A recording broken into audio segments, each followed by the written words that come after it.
Hello मेरे प्यारे दोस्तों और अजीज़ों। मेरे पास कमेंट्स आया था नदीम खान बम्बई और पूरन प्रकाश शर्मा रुदाइन, उवैद खान दिल्ली, मोहम्मद जुनैद खान दिल्ली और इमरान आदिल हथरा, गुड्डू हथरा। तो मैं आप सब लोगों का बहुत तहे दिल से शुक्रिया अदा करता हूं कि आप मेरा वीडियो देखते हैं, लाइक करते हैं और कमेंट्स करते हैं।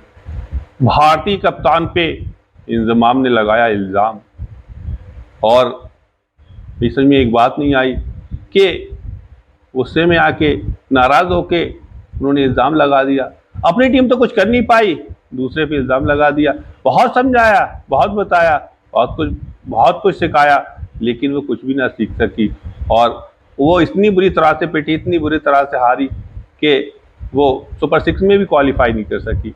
वो यूएसए से तक तो हार गई, तो कौन सी टीम रह जाती। और अपनी टीम तो कुछ कर ना सकी और भारतीय कप्तान, सीधे साधे कप्तान, लॉर्ड आदमी, बहुत ही सुलझा हुआ इंसान और इतना बढ़िया इंसान जिसकी की दुनिया तारीफ करती है, उस पर लगा दिया इल्ज़ाम। बाल टैपरिंग का इल्ज़ाम लगा दिया, लेकिन इंजमाम से ऐसी उम्मीद नहीं थी कि वो बाल टैपरिंग का भारतीय कप्तान पे इल्ज़ाम लगा देते। वो तो बहुत ही बढ़िया कप्तान है, लेकिन इंजमाम भी ऐसे नहीं है, सुलझे हुए कप्तान है। मगर बात समझ में नहीं आई, सुलझे हुए कप्तान थे और पूर्व क्रिकेटर और पूर्व कप्तान सुलझे हुए, लेकिन बहुत ही सही इंसान है। पर ऐसा क्यों हुआ, ऐसा उन्होंने क्यों किया कि भारतीय कप्तान पे इल्ज़ाम लगा दिया? क्या भारत की जीत उन्हें अच्छी नहीं लगी, या भारत की जीत उन्हें हजम नहीं हुई, पचा नहीं पाया उसको? ऐसा क्यों कि भारतीय कप्तान पे बाल टेपरिंग का उन्होंने इल्ज़ाम लगा दिया? और भारत ने जिस तरह से अफ्रीका को हराया 7 रन से, बिल्कुल एक टाइम ऐसा लग रहा था कि मैच बिल्कुल भारत के हाथ से निकल गया, और एक टाइम ऐसा था कि मैच बिल्कुल भारत के हाथ में था, जबकि उसके 100 के आसपास 4 खिलाड़ी आउट हो गए थे अफ्रीका के, और उन्हें 78-77 रन के आसपास चाहिए थे और 7.5-8 ओवर थे। मैच बिल्कुल फाइट में था और क्लासन और मिलर मैच को निकाल के ले गए, और फिर गेंद और बल्ले के बीच कशमकश, बहुत ही ज़बरदस्त मुकाबला। 29 गेंदे 27 रन, क्लासन और मिलर विकेट पे मौजूद थे, और वहां से जैसे ही क्लासन का विकेट हार्दिक पांड्या ने लिया, उसके बाद से अगले ही ओवर में माइकल जैक्सन को क्लीन बॉल कर दिया बुमराह ने, एक खिलाड़ी और आउट हो गया। उसके बाद मिलर डेंजरमैन विकेट पे, खतरनाक बल्लेबाज मौजूद था, उसने एक हवाई शॉट खेला, वो भी पांड्या की गेंद पे लॉन्ग ऑफ और लॉन्ग ऑन बाउंड्री के करीब, बहुत ही जबरदस्त कैच चीते की तरह लपकते हुए आया और इस कैच को उन्होंने ले लिया। बहुत ही बढ़िया कैच, बाउंड्री के अंदर चले गए, लेकिन कैच को उन्होंने बाहर करके फिर दोबारा से दूसरे बार में कैच ले लिया। बहुत जबरदस्त, उस कैच ने पूरे मैच का नक्शा पलट दिया और भारत को, एक कैच ने भारत को आईसीसी T20 2024 का कप दिलवा दिया। बहुत ही जबरदस्त कैच और बहुत ही जबरदस्त जीत भारत की, एक कैच पूरे मैच को लेके चला आया। इसे कहते हैं कि फील्डिंग अगर आपकी अच्छी नहीं तो आप कभी क्रिकेट में कामयाब नहीं होंगे। छोड़ो कैच और हारो मैच, पकड़ो कैच पकड़ो मैच, छोड़ो कैच छोड़ो मैच, और पकड़ो कैच जीतो मैच, और वही हुआ, पकड़ो कैच और पकड़ो मैच। सूर्य कुमार यादव ने जिस तरह से कैच पकड़ा, मैच को पकड़ लिया, बहुत ही जबरदस्त। और वो जीत शायद इंजमाम को हजम नहीं हुई, भारत की जीत से वो खुश नहीं हुए, जिसकी वजह से उन्होंने भारतीय कप्तान रोहित शर्मा पे बॉल टैपरिंग का इल्ज़ाम लगा दिया। अपनी टीम तो कुछ कर नहीं पाई, दूसरे की टीम पे इल्ज़ाम लगा दिया, जो कि जिसने के लीग में से लेके आखिरी तक किसी भी टीम से नहीं हारी और सारी टीमों को एक तरफ से हराती चली आई, और बहुत ही बढ़िया एक ताज पहना उन्होंने, आईसीसी T20 वर्ल्ड कप का ताज, बहुत ही ज़बरदस्त, बेताज बादशाह, बहुत ही ज़बरदस्त उन्होंने जीत हासिल की। तो मेरी समझ में एक बात नहीं आई, इंजमाम हक ने ऐसी बात क्यों कह दी, और अपने कप्तान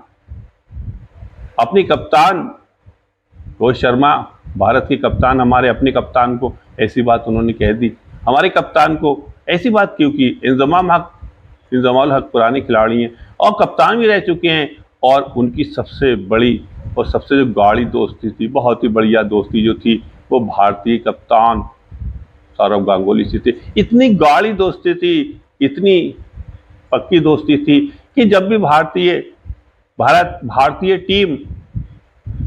टीम मैच खेलती थी पाकिस्तान से और पाकिस्तान की टीम भारत के दौरे पे आती थी, तो स्पेशल तरह से इंजमाम के लिए सौरव गांगुली के घर से टिफिन आता था बन के, खाने के लिए स्पेशल तरह से रोजाना अलग से उनके लिए खाना आता था इंजमाम के लिए। इतना पक्का याराना, इतना पक्का, इतनी पक्की दोस्ती, इतनी गाढ़ी दोस्ती, लेकिन अपने देश के और अपने रोहित शर्मा कप्तान की ये बात सौरव गांगुली कैसे बर्दाश्त कर सकते हैं। और उन्होंने अपनी पक्की और गाढ़ी दोस्ती को तार तार कर दिया और अपने एक दोस्त को, सौरव गांगुली को, इंजमाम हक ने उनके दिल में एक टीस पैदा कर दी, उनके दिल में एक दर्द पैदा कर दिया। उन्होंने ऐसी बात कह दी कि जो कि भारत के कप्तान रोहित शर्मा पे बॉल टैपिंग का इल्ज़ाम लगा दिया।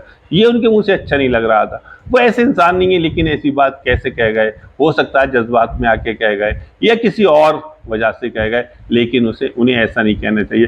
कम से कम अपने दोस्त का तो ख्याल रखते, सौरव गांगुली का ख्याल रखते और अपने दोस्त का ख्याल रखते, उस दोस्त की दोस्ती का ख्याल रखते, उसके दिल का ख्याल रखते। उसके दोस्ती को तार तार कर दिया, दिल के दोस्त को तार तार कर दिया, दिल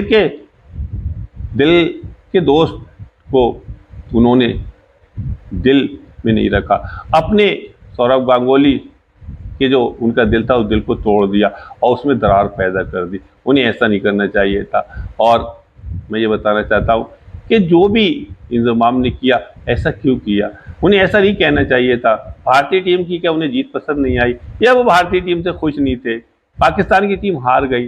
क्रिकेट का ये एक हिस्सा है, हर खेल का हिस्सा होता है, कोई जीतता है कोई हारता है। ऐसा नहीं करना चाहिए था और भारतीय कप्तान पे इल्ज़ाम नहीं लगाना चाहिए था। और एक अपने बहुत ही ज़बरदस्त दोस्त, पक्के याराने वाले दोस्त के दिल में एक दरार पैदा कर दी सौरव गांगुली के।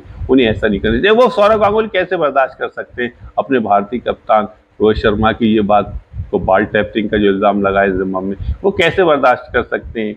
और उन्हें ये बात अच्छी नहीं लगी होगी और उनके दिल में ज़रूर इस बात की ठेस पहुंची होगी और टीस पहुंची होगी। तो मैं ये बताना चाहता हूँ कि ऐसा इल्ज़ाम भारत के कप्तान रोहित शर्मा पे जो लगाया इंजमाम को, वो नहीं लगाना चाहिए था। और उन्होंने ये बहुत ही बड़ी गलती की। ऐसी बात समझ में नहीं आई कि ऐसा उन्होंने क्यों करा।